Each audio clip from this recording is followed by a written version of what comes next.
All right, all right, all right. That's working. This is working. YouTube is connected. Camera is connected. Microphone is connected. Hey, everybody. Welcome back to DanPrattles. Welcome on this Monday morning. Yeah, beginning of the week. But you know what? Stick with me, Dan, because I'll ease you through this week ahead.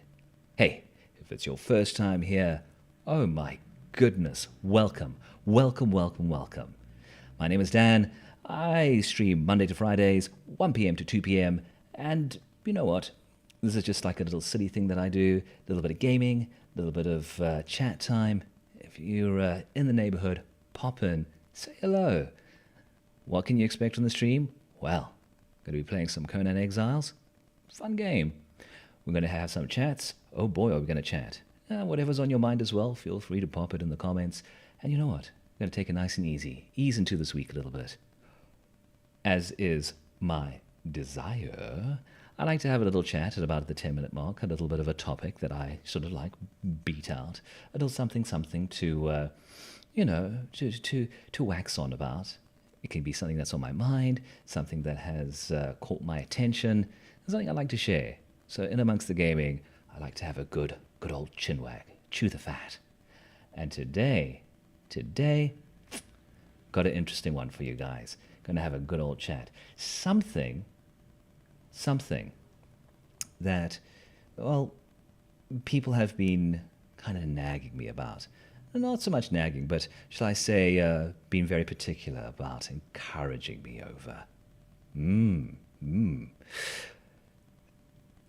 of you who have sort of like stumbled into my circles know me from the channel DanPrattles.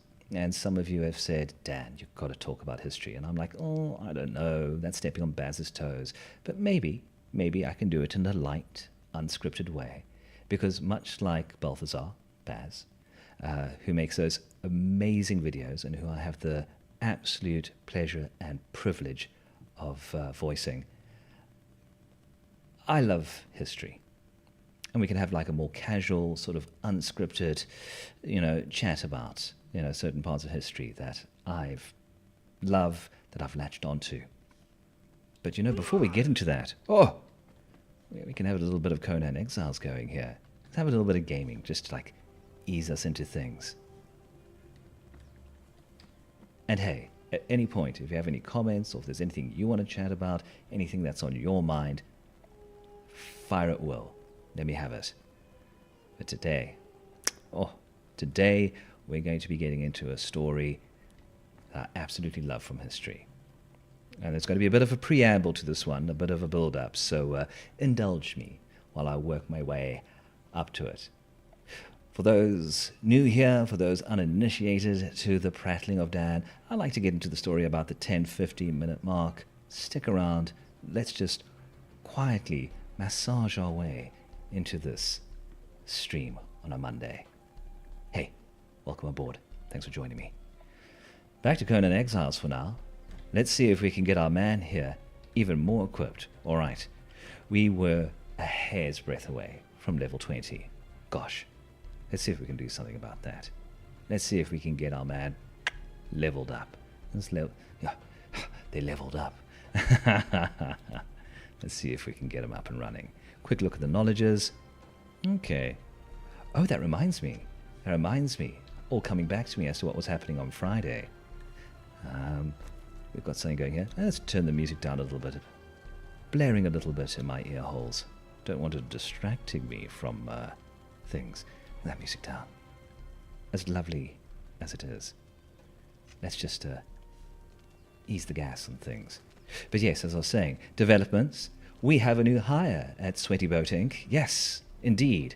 Our good man Scarlett here. He's busy going through the onboarding process. We're just following up on his CV a little bit more, checking his testimonials, vetting his credentials. But you know what? Once he's finished with the onboarding, I have just the job for him.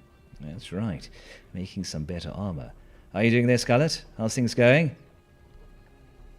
All right. Yeah, you just keep working those delts. Right, he'll be up and running in no time. Let's check how far he's gone. Look at that. Bar's nearly finished, guys. Oh. He'll be on our side of things in no time. I see the furnace is busy burning. Delightful. Definitely means we've got some iron on the go there. Good stuff. Tremendous. Stupendous even. All right. But, as much as I'm excited to get to level 20, level 30 is a tipping point. Level 30 is a big level. It's the halfway point. You only get 60 levels in this game, but 30 is a big one. So as excited as I am for 20, looking to the horizon for 30. Because what happens there? We get access to steel. And from then on, we see about unlocking the riddle of steel. All sorts of good things happen. Better weapons, better survival kit. It's good stuff. But we need to ease back on that.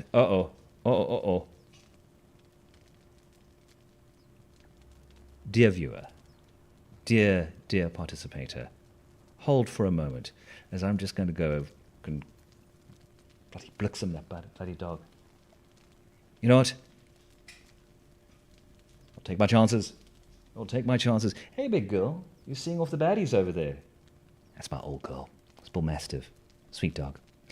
Made a guest appearance in a story I told in a previous stream. She was made to see off a burglar and ended up cuddling him. Idiot dog. Oh well. Let's see if we can have a little look around here for some branches. I'm going to need some branches in here. Just more to clean up the place, you know. If I'd known I was having visitors, I would have done something about the way this place looks. So sorry. Bear with me, the place is a tip. To all our American friends, happy bowl super. I hope it was a good one. May the hand egg be exciting and whatnot. I hear the Eagles? One was the Eagles. I like Eagles, so I hope they win. Yes. Still a bit sour about them not taking the ring to more. Okay, let's not get into that. Start flame war. All right, Zamorian Armorer. I'm moving you into my inventory because I've got you tucked under my arm. I'm going to put you into one of my quick slots. There we go. I'm going to pop you on the ground over there. Look at you. I caught you T-posing. Don't you pretend you weren't. All right. But first, come back here, guy. Zamorian armor. I like the personal touch with my retainers. I like a little bit of a more, a more personal interaction going on. So names. So I'm going to call you Scully. There we go, Scully. In honor of that ridiculous hairstyle that you're toting. Good grief. Wait. Sippy coffee. Look at this. Prepared a beverage beforehand. Getting organized for these streams, eh? Hey, I'm practically a professional.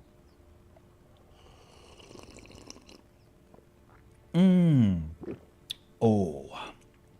Hits the spot. Delicious. All right. Check the stream. Stream is holding. Let's see if I've got it. Check if everything's up and running. So terrified that my audio is going to balk out. No. Mic is definitely on. We are sorted. Okay. So, leading into today's banter topic, I've been encouraged to put a little bit of structure to all of this, put a little bit of scaffolding to these streams. Like, for example, if it's a Monday, talk history. If it's Tuesday, literature. Wednesday, a little bit about yours truly. Look at that. I should have closed that sliding door. Wednesday is about me. Thursday can be movies or any other general entertainment. And Friday can be a bit of silliness, probably food or cooking or something like that. God damn it, I'm going to close the sliding door. I do apologize for the break in transmission here. But if I don't close that sliding door, you're going to hear every car going past, and it will inevitably my dogs lose their minds. They're going to explode outside. Do hold on. Do hold on. Scintillating entertainment, but do hold on.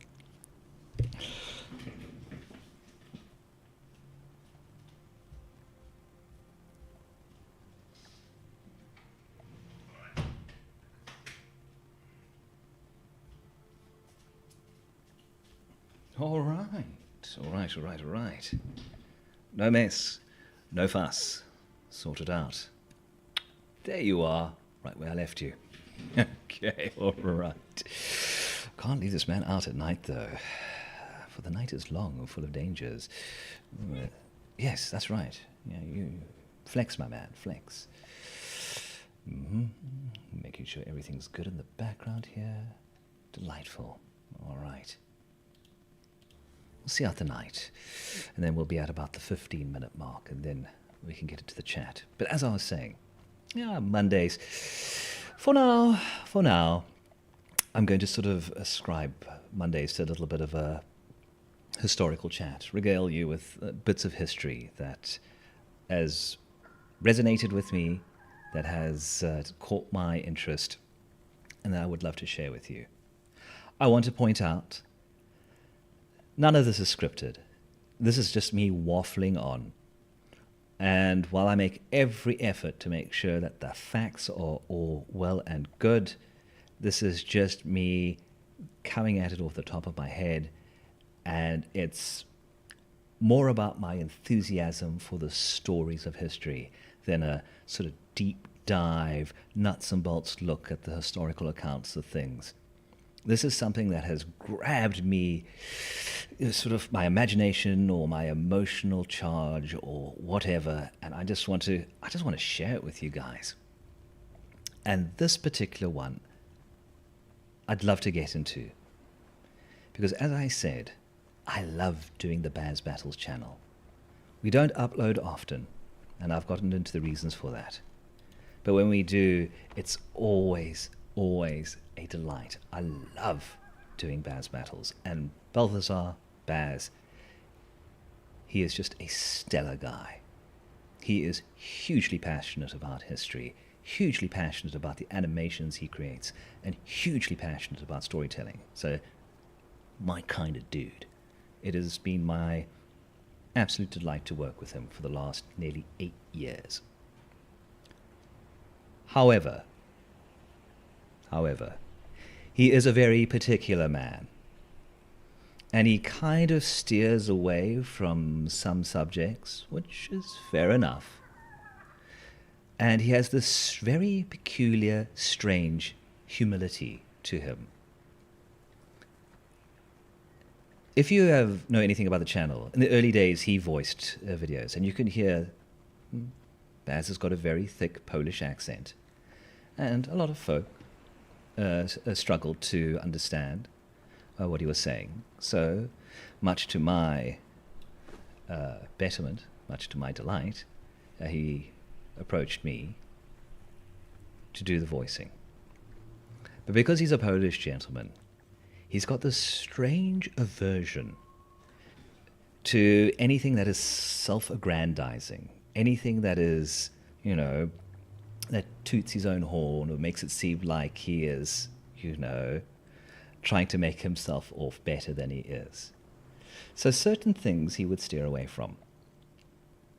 And one of the battles, one of the history touch points that we get asked for a lot, but I mean a lot, is the Siege of Vienna. And if you know a little bit about history, about the siege, or should I say the Battle of Vienna in 1683, and it is a significant battle for various reasons, but because it paints the Polish as heroes, for some reason I think Baz is a little bit shy to delve into it because he doesn't want to seem as if he's using the channel to grandstand in any way. I love him for that. I love him for that. But it can be frustrating, because I would love to do a Bears Battles on the Battle of Vienna 1683, the Ottoman Empire versus the beleaguered city of Vienna, sieged for nearly 2 months. What are we doing for time? About 50 minutes in. Shall we get into it? Shall we talk about the siege and ultimately the Battle of Vienna 1683? Very well then. To set the stage, it is the 11th of September, and an Ottoman force numbering in over 150,000 men have laid siege to the city of Vienna. Now, Vienna had a defensive force of just over 20,000. Of which estimates say only about 15,000 of those forces were actual fighting men. Another 6, 7, possibly even 8,000 were ragtag militia,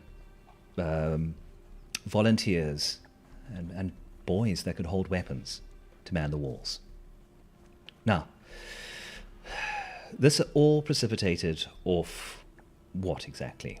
Well, the Ottoman Empire, there's several reasons why the Ottoman Empire had their eye on Vienna.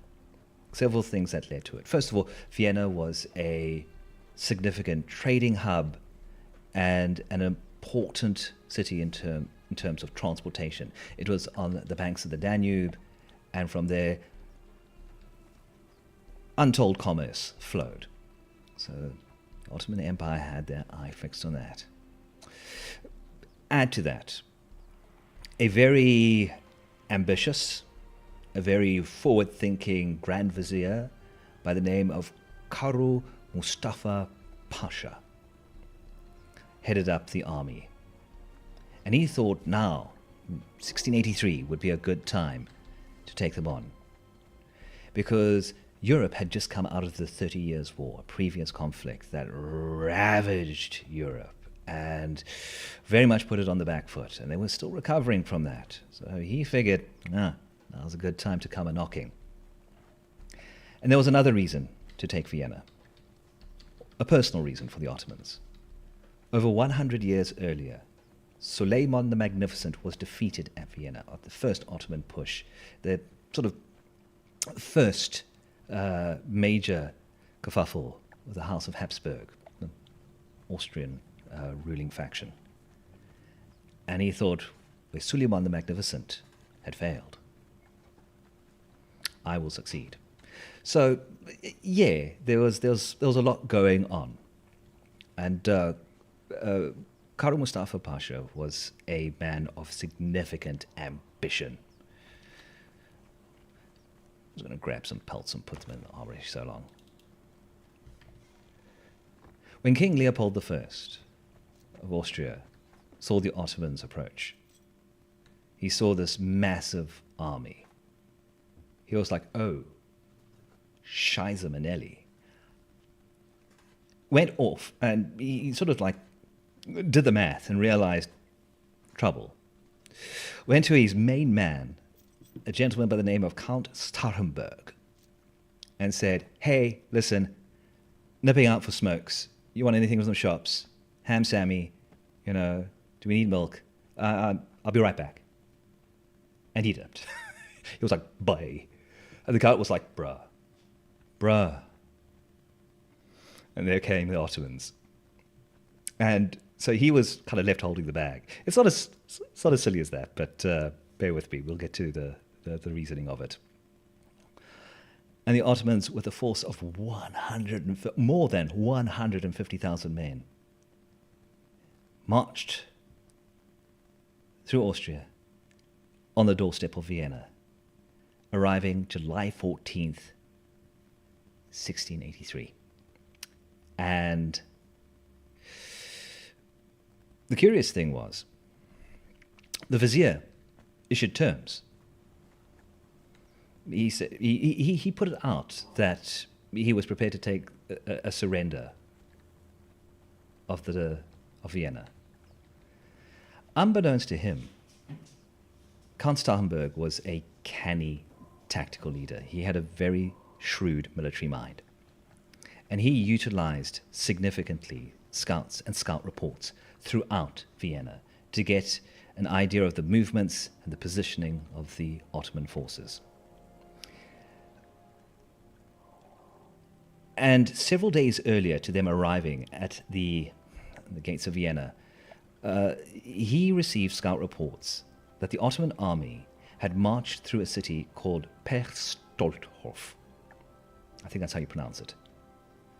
And Perchtoldstorf, I think that's it. I should have checked that. Perchtoldstorf. Anybody from Austria or Germany, correct my pronunciation down below, was a town that was in between the Ottomans and Vienna.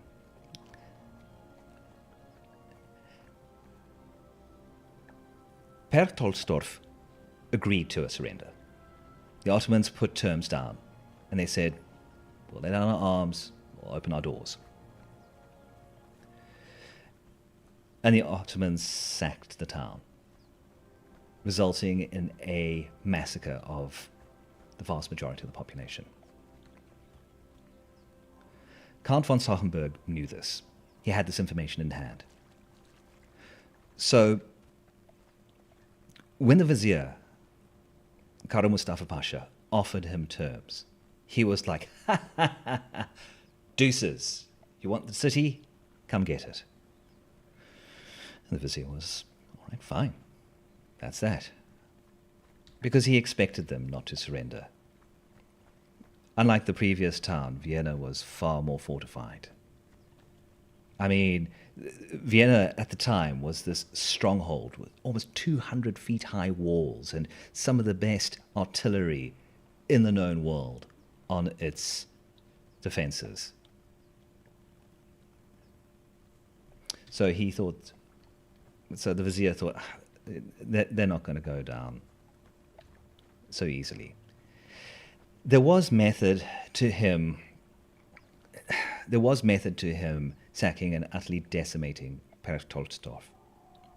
The reason being is that he knew that if he was going to be successful for the siege, any line of support or any line of reinforcement needs to be dealt with. So there was method to him having the burn and savage mentality. Still, it played out against him because the city of Vienna dug in its heels. Now, as I mentioned before, Count Starhemberg was a canny military leader. He knew that the Ottomans were very, very good at sieges, particularly with their campaign in Crete, where they would use this tactic of tunneling under the walls of a city and placing black powder bombs underneath walls and putting them up and sapping the walls underneath like that. In light of this, when the siege started in earnest, what he would do is he would organize small sorties to go out at night. Well-trained and well-equipped soldiers on his side slip out from the walls, look for tunnels, and bring them down. Because he knew if they managed to dig a tunnel close enough to the walls, put a bomb under it, doesn't matter how high or thick your walls are, that's going to bring it down from underneath. This was important because he knew he had to play for time.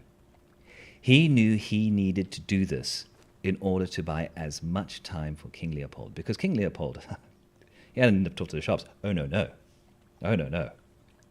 He had gone straight to the Pope. He had gone straight to the papacy, to Pope Innocent XI, to petition him for help against the Ottoman attack.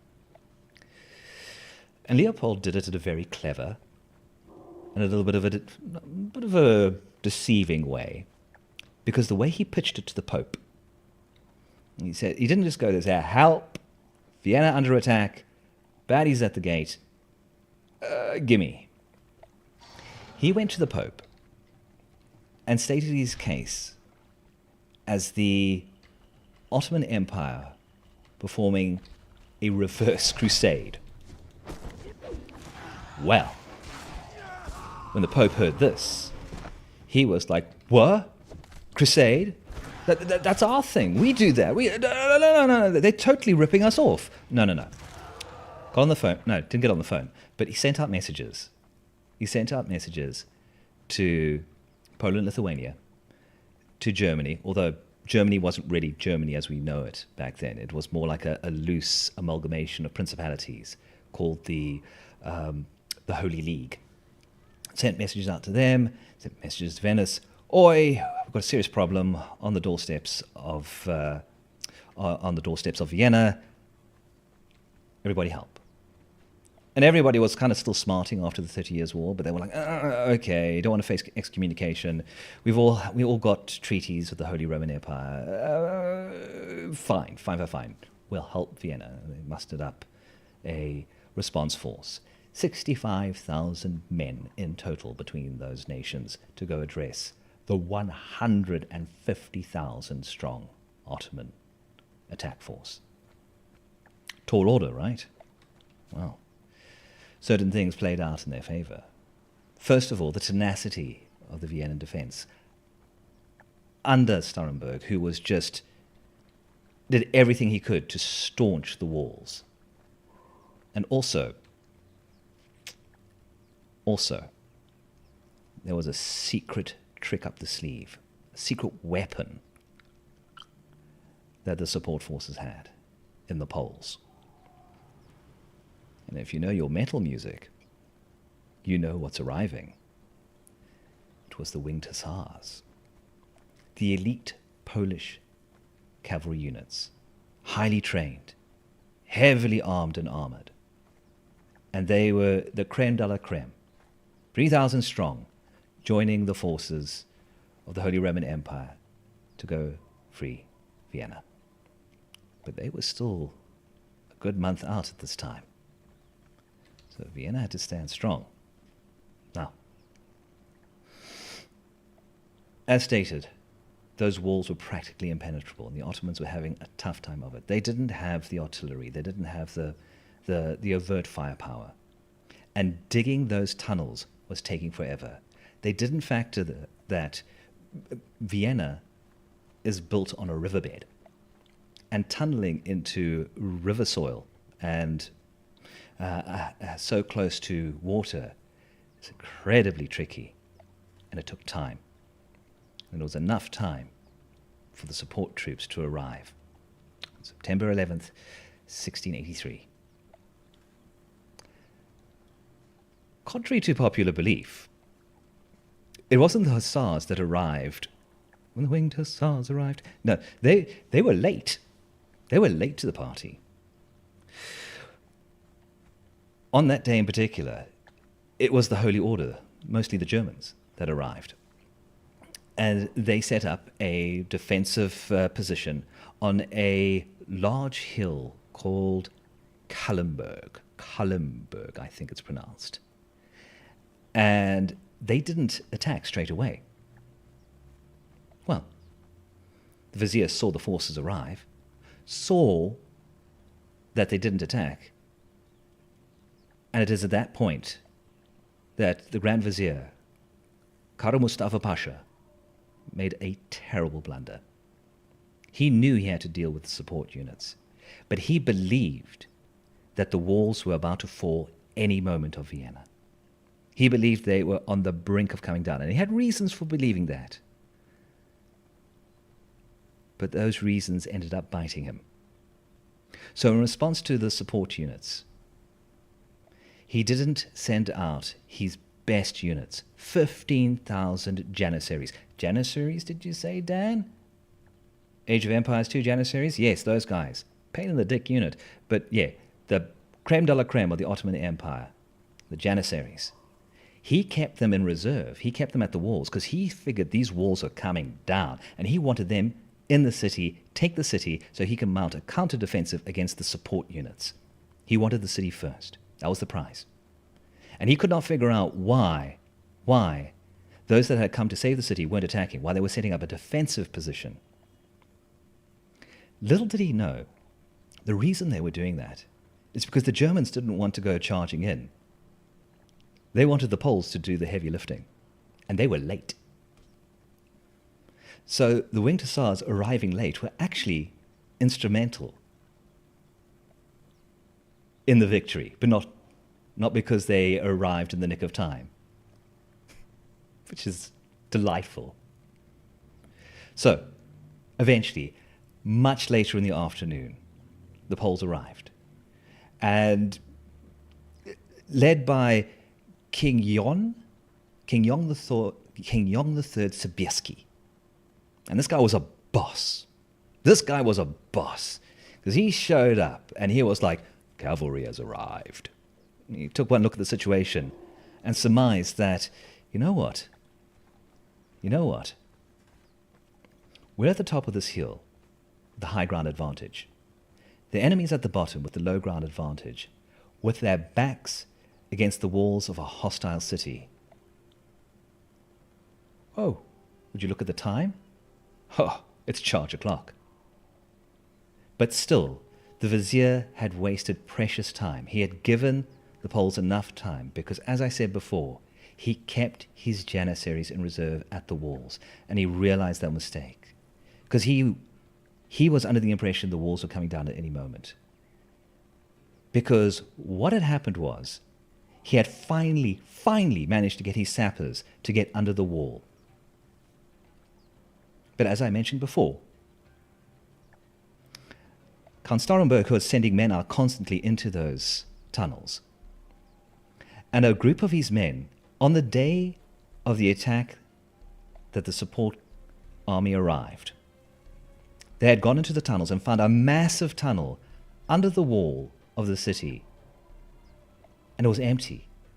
And they were, why is there this massive tunnel and nobody's in it? Why is nobody working on this tunnel? They went in deeper, and they quickly found out why there was nobody in this tunnel, because there was a big, massive, stonking bomb at the end of it, directly under their walls. And they were like, oh, look at this massive fuse going out the tunnel leading to this bomb. And they went, yoink, and pulled the fuse out the bomb. So when the Ottomans lit the fuse, bomb had been disabled. I'm not going to make that reference, but you get the idea. So the vizier was waiting for the walls to come down, and they didn't. And when he realized that they wouldn't, it was too late to properly position his elite troops with their backs against the wall. And the charging army, at the spear tip, 3,000 winged hussars. And Sobieski had managed to just take over and get the other 15,000 cavalry of the United Forces behind him as well. He said, get behind me. 18,000 cavalry stormed down the Kallenberg into the Ottoman Empire, the largest cavalry charge in known history, and met them on the field of battle. Literally between the hammer and the anvil. And on both sides, the banks of the Danube, the shallow waters, so that there was no escape for the Ottomans, because the estuary-like branching of the river meant that they couldn't go on the sides, and with the cavalry in front and the walls behind them, it was a rout, absolute rout. 70,000 losses on the Ottoman side. 70,000, almost half of that 150,000. 12,000 lost in the city, and by rough estimates, only 8,000 lost of the support forces that came to the aid of Vienna. Incredible story. The Ottoman Empire never truly recovered from this. It was a significant blow. The kind that ends empires. It was a slow fall. The Ottomans only really fell apart 2 centuries later. But they never really truly represented the threat to Europe that they did on that occasion.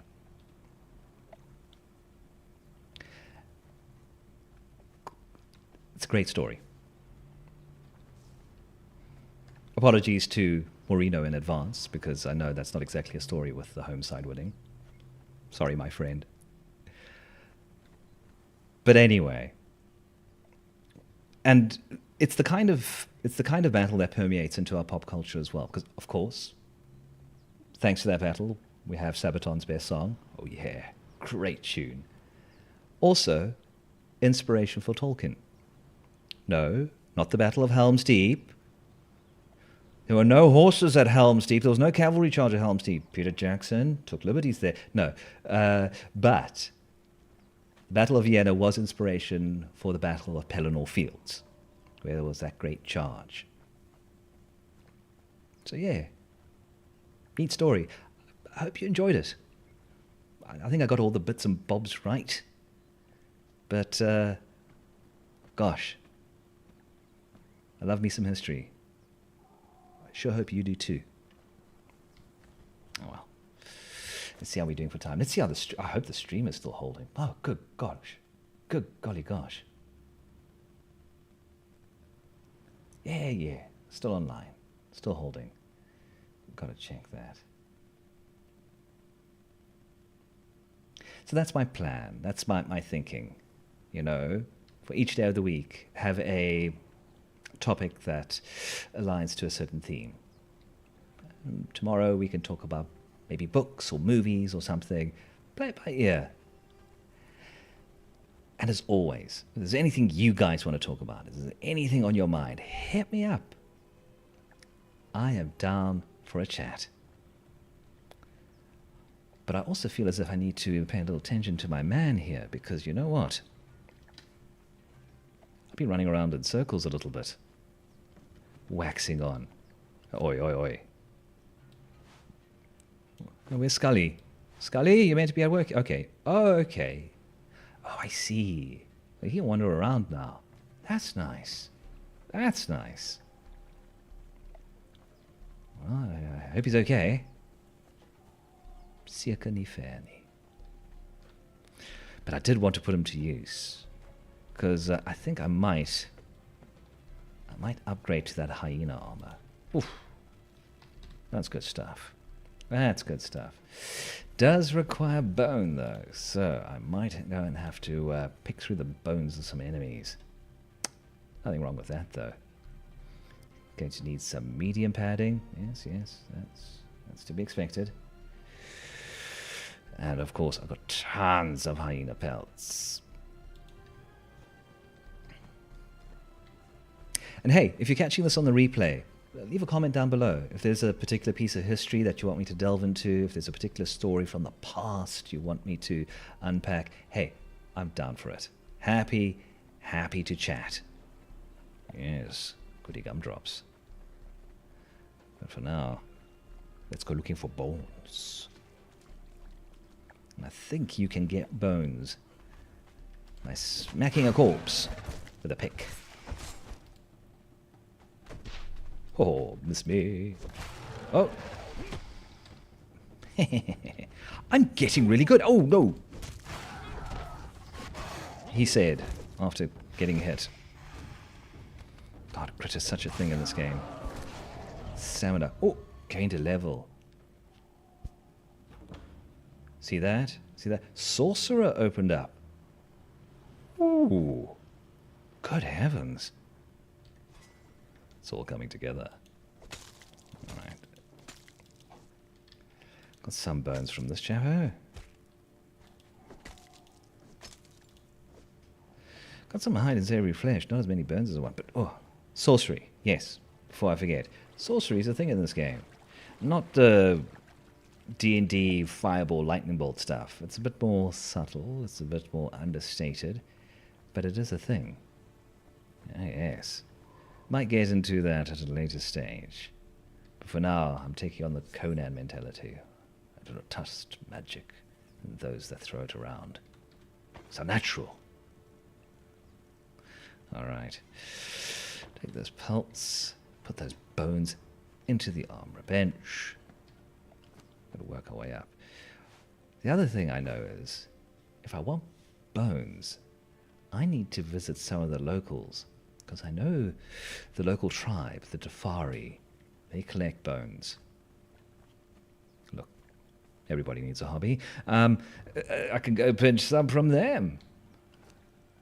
Sounds like a plan. All right, in that goes, in this goes. Hit the knob and get some leather going. That iron is all cooked up. Goody gumdrops. Put that into the blacksmith's bench. Bish bosh. All right.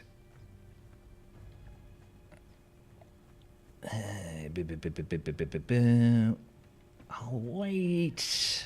Wait a scooch until the sun comes up. And then I'll go hunt a Dafari camp. Get myself some bones. Where, Scully, where are you? I know you're around, but come now, man, where are you? I get very nervous when the help disappears. I mean, honestly, what am I paying you people? Okay, I'm not paying you. Mystery solved. Scully? Are you alive? Oh, listen to that wind go. Shoo, shoo, shoo, shoo, shoo, shoo.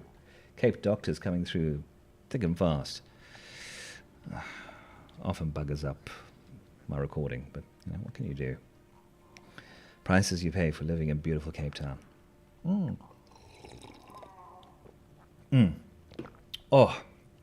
Oh. That coffee. Hello, little fella. Coming to visit? You know what, you can stick around. You're not doing any harm. Okay, how's my armor looking? Is that all patched up? Yeah, that looks alrightish. Sword's looking good.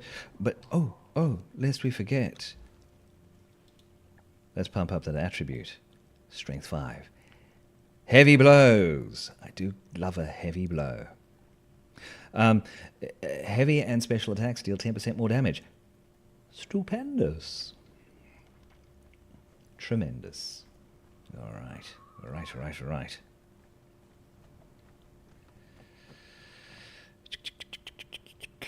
Okay, I think I do need a few more bones. I think the sun is about to come up, so you know what? I shall start wending my way towards the camp. I know there's a camp up on that rise over there. Yeah, you know what I'm talking about. Got some locals to harangue over there. Let's check it out, guys. Let's go have a look.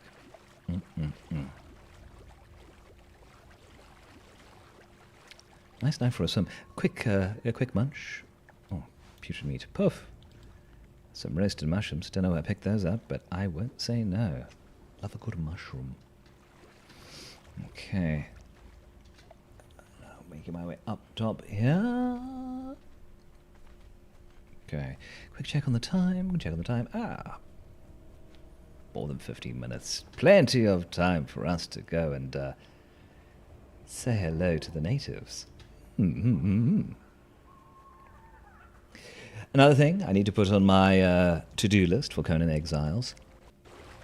Mounts are a thing. Yeah, you can ride a horse. Hell, you can ride a rhino. How epic is that? I get myself a rhino. Just because... Why not? Why not? Get myself a mount so I can traverse these exiled lands with a bit more ease. Hey? Absolutely. Look at this.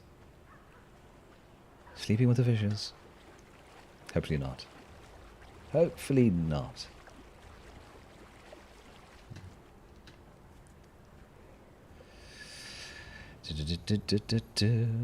All right.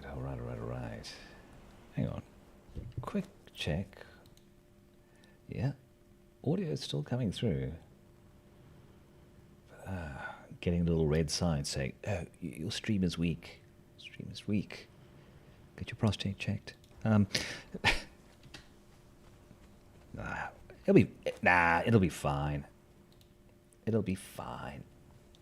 Leave that be. Hello, dear. Let's get up here. Oh dear. Did it again. Alright, alright, alright, alright.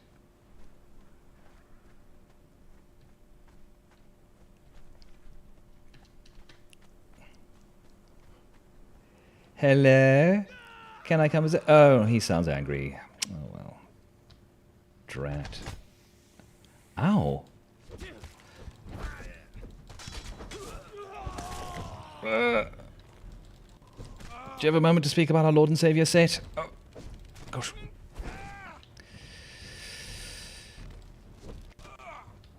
Oh, don't you turn your back on me. Poof. Well, that's what you get. Cannot abide rudeness. What you got? Alright. Oh, what's this? Hang on. A trophy. A little bit of body paint.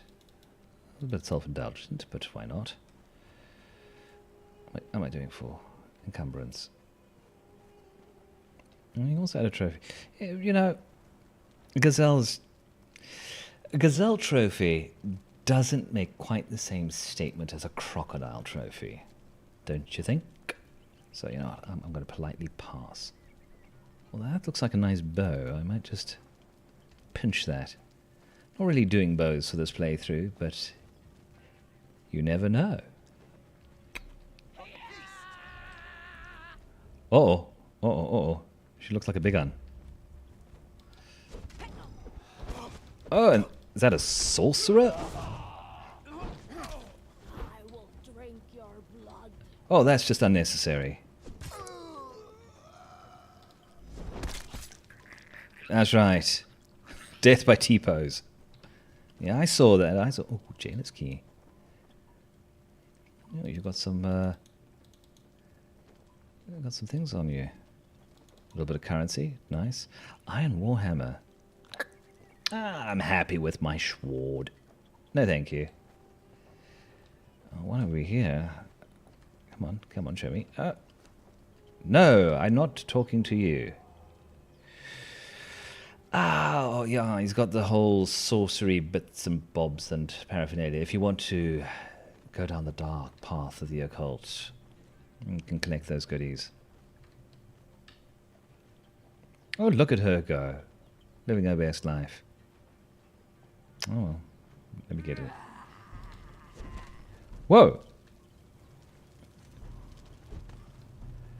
That is a name thrall, and I wouldn't mind getting ya. Oh, but I'm poorly equipped. Hang on. Don't.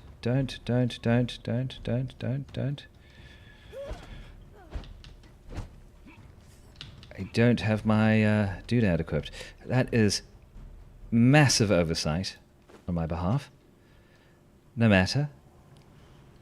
Let's do that. Gosh, named dancer. That could be handy. Oh, don't you fall down. Don't you fall down. Got to watch the stamina. Stamina runs out, you let go, and it's like Splatoon. Oh, for crying in a bucket. Fine. We'll do it your way. We'll go the long way around. Gosh golly. Hope she's still there by the time I get back up. Thralls respawn very, very quickly in this game. I don't know if that's changed at all in the time I have not played, but you know what?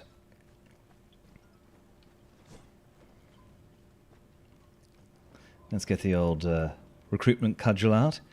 She's carrying on. She's committed to her work.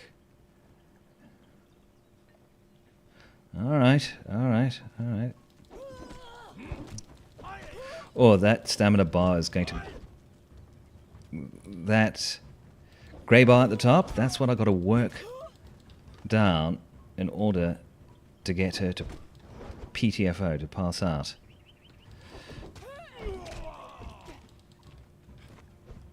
So I've got to work her over, guys.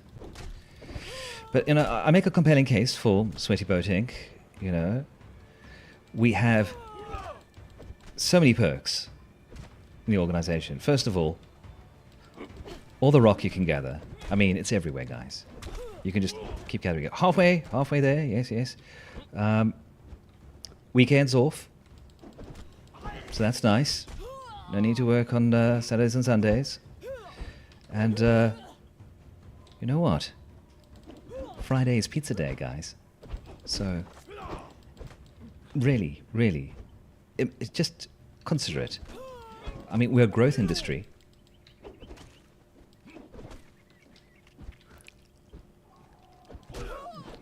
Oh, you have reservation? You got questions for me? Oh, I love an interview where you got questions for me. Yeah, what would you like to ask?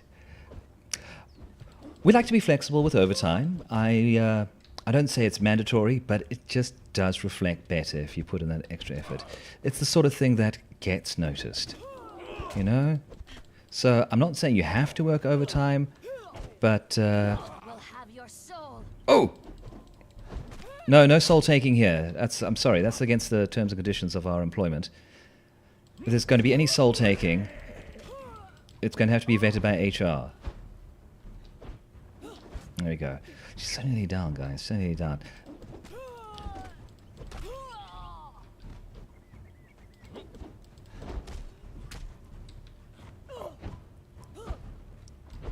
I came looking for bone, and I got a dancer. Nighty night. Let's see if I can quickly... I don't want this running out on me, so... Oh boy. Oh boy. This is going to be touch and go, guys. It's going to be touch and go. That twine might not last me. Good heavens. But you know what? What is your name, darling? Who are you? And Sinner Hidden Daggers. Well. I think I spotted them. Oof. Took a tumble there. I don't want to grab the wall, because if I grab the wall, I let go of her. And if I let go of her, she has... Thralls have this habit of just disappearing on you. If you just sort of leave them and say, okay, I'm just going to quickly have a wee, and you come back and they're gone. It's like, what happened to my thrall? Sorry, no thralls. Prisoners with jobs. Oh boy, marketing's going to have my head for that one. We're trying to rebrand here. You know, trying to uplift the organization a little bit. You know, if we're a bit too, I don't know, a bit too slavey in our approach to employment, it looks bad. It looks bad. Are there any cheeky bushes I can grab here? Just in case. Oh, those bindings aren't going to last. You son bitch. Hang in there. Hear me, baby? Hold together. Wait. I see some bush. All right, if I get some plant fiber, I can fix the bindings, and we can get Ancena. This is Ancena, right? I'm pronouncing that right. Ancena, right? You let me know if I get your name wrong, right? Well, she's got both hands in the air, so I applaud her positivity. Let's keep going. Grab some of this here bush. There we go, some plant fibers, just to repair the bindings. Should they break? I don't think they will. I think I'm going to make it. Hopefully. Must be careful that they don't break while she's in the water, because then she's up creek shit with the paddle nobe. So, best be careful. Oh, wheel of persuasion in sight. Oh my goodness. Oh, we're going to make it. Look at that. The bindings are almost running out. Well, no, they're going to make it. Never had any doubts. All right. Into the wheel with you, my dear.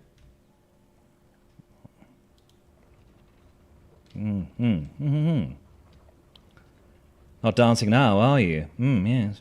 Well. No, don't worry. You'll have plenty of opportunity to dance for your supper. All right. Well, not what I was expecting, not what I was looking for, but always happy to take on a new hire here at Sweaty Boat Inc. Are you Sweaty Boat Man? You happy with this hire? Yes, you are. All right. Before I forget, I'm going to quickly repair these bindings. There we go, there we go, there we go. Because you never know when a new employment opportunity presents itself and you have to just blot somebody on the head. All right. Said I needed some leather. Always down for a bit of leather. And it was plant fiber again, wasn't it? Right. Let's go whack some bush. Oh, pardon me. Excuse me. That one snuck up on me. Apologies, everyone. Sippy coffee, sippy coffee. Check the time.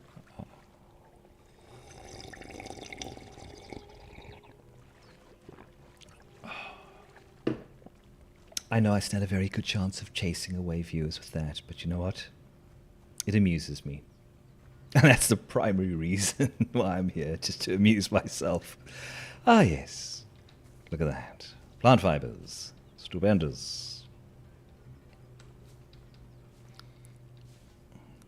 All coming together. Now, the thing about DanPrattles is that they do take a while to... I want to say indoctrinate, but that seems a little hard. To bring on board in the wheel of persuasion. So what we're going to do is, I think we need to diversify a little bit, broaden our hiring policies. I think I might just make a second wheel. What? Oh, that is some aggressive growth. But I'm here for it. I'm willing to watch this organization reach its full potential. Yes.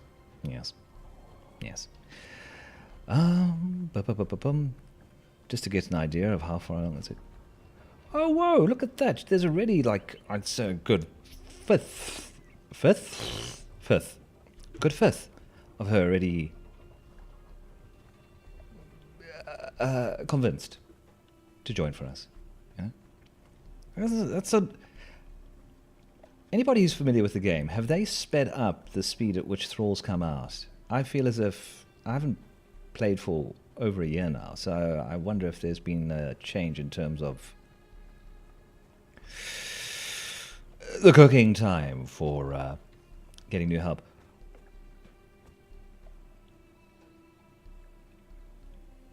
Okay, Scarlett, we need to have a talk. Yeah. Unfortunately, meeting at noon with HR. This behavior is unacceptable. Sleeping on my bed. Motherfucker. Putting his sweaty pate on my pillow. I'm scandalized. What? How can he sleep about... How can he sleep? That's not cool. That's my bed. Oh, goodness me. Gonna have to lay down some ground rules here with the staff. They're taking liberties. I feel as if they're abusing my good nature. Gonna have to sort them out. But unfortunately, I think we're gonna have to wait until next time to sort them out. Boys and girls, ladies and gentlemen. That's right. Limber up so long, Sweaty Batman. You can give him a good old 1-2, fuck you, just to put him right. But I think that's all about the time we have for today. I'll empty out my pockets when I get a chance. But I think that is that. Closing down the stream. Go, almost an hour on the dot. Economical, hey guys. Economical. Still. Be that as it may. Thank you for joining me today. Thank you for coming along with my silly shenanigans, mumbling and jambling. Thank you if you stuck around for the story. If you enjoyed the story, if you want to hear more stories like that, gosh, let me know. That's what the comments are for. If you are inclined, leave a like. If you're more inclined, feel free to subscribe for more of whatever this is. And I'll see you again. That'll do it for today. And And as they say in the classics, arrivederci.